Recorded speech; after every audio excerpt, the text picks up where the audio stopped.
మా తండ్రి యేసు పశువుల పాకలో తనను తాను చూడు తగ్గించుకొనేను.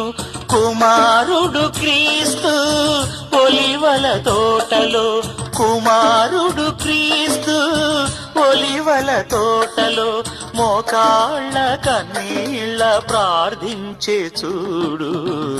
మా ఇంటి పేరు పశువుల పాక, పక్కింటి పేరు ఒలివల తోట, ఎదురింటి పేరు కల్వరి కొండ, మావాడ పేరు సియోను కోట.